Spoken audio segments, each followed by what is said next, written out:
Hi, I'm Ian Caso, publisher of the St. Louis Post-Dispatch. Welcome to a new video series we're calling Winning-stl, where I'll interview business and community leaders on their vision for how St. Louis can best compete and win in the battle for talent, jobs, growth, and equity.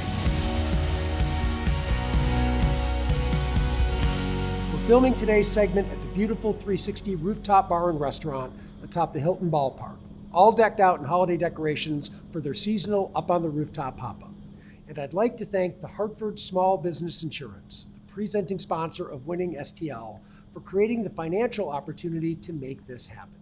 My guest today is the director of the St. Louis Airport, Rhonda Hamm-Niebruegge. Rhonda, thank you so much for coming.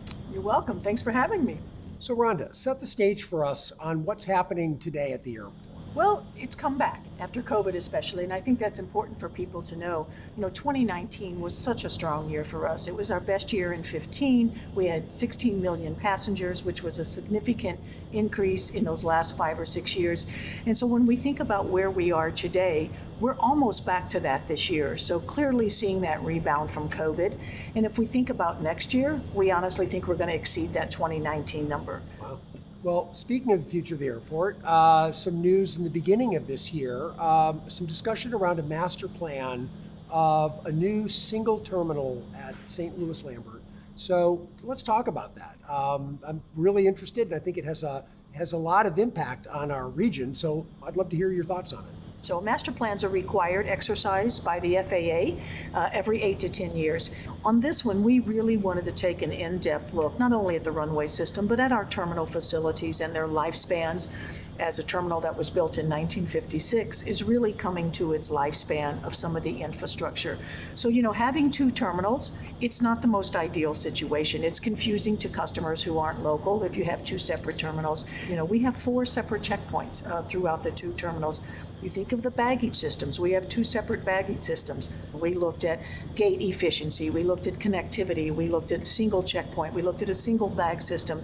So the master plan has really identified that our best opportunity is to embark on a new consolidated single terminal. We need a larger international arrival area as we try and expand international arrival activity.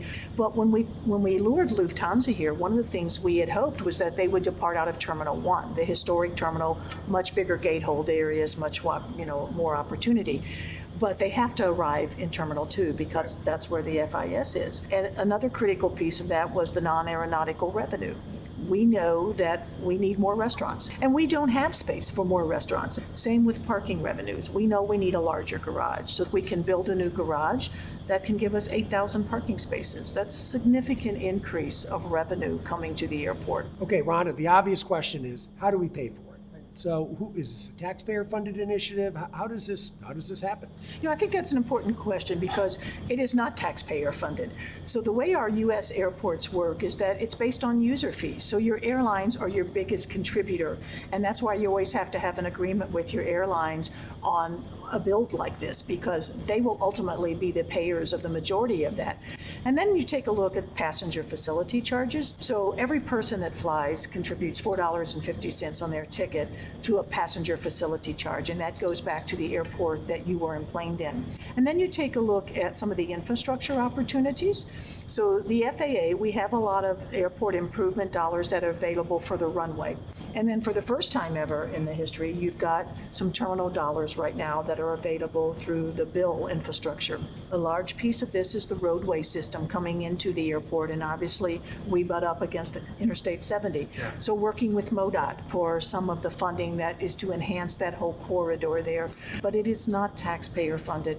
It's user funded, and most of that's through the airlines, and then the non-aeronautical revenues that we generate. Seems like a good selling point for local residents, Rhonda. What's the reaction you get? Are you getting a lot of support, or is there natural skepticism, somewhere in between? I'm curious what you've encountered. So I think the response has been overwhelmingly positive. Obviously, we don't have an agreement yet with all of our airline partners, but we have started those negotiations. They were with us through the master planning, looking at it. We do see about a 2 to 3% increase in passenger growth over the next 20 years. So when we think about going from 16 million to 21 million people, we need to be ready for that. Again, it doesn't necessarily drive traffic by itself, but it's the whole region marketing of who we are as a region and what our face looks like, and are we being competitive with other markets. So it's absolutely a critical piece. It's the first experience someone has of coming into your town. As a citizen, I want it to be as positive as it can be. And I'm sure that's a lot of business leaders feel the same way, and a lot of citizens feel the same way. This is perfect opportunity for us to really set the stage for the St. Louis region for the next 30 or 40 years to come. Is it something that you see that the region could really have a lot of pride over, in the same way we look towards Forest Park or the Arch, or the things that we all love about living here? Think about what a new modern terminal could mean to this region and to the overall, I think, our vibe of this region. I do think it would have the same pride that you think about when you think about the Arch, or you think about Forest Park, or you think about the zoo, or any of those great institutions we have here. We just want to be a part of that. Absolutely. So we talked a little bit about the Lufthansa flight. So tell me, how did we get it? What is the future of that? I'm really interested.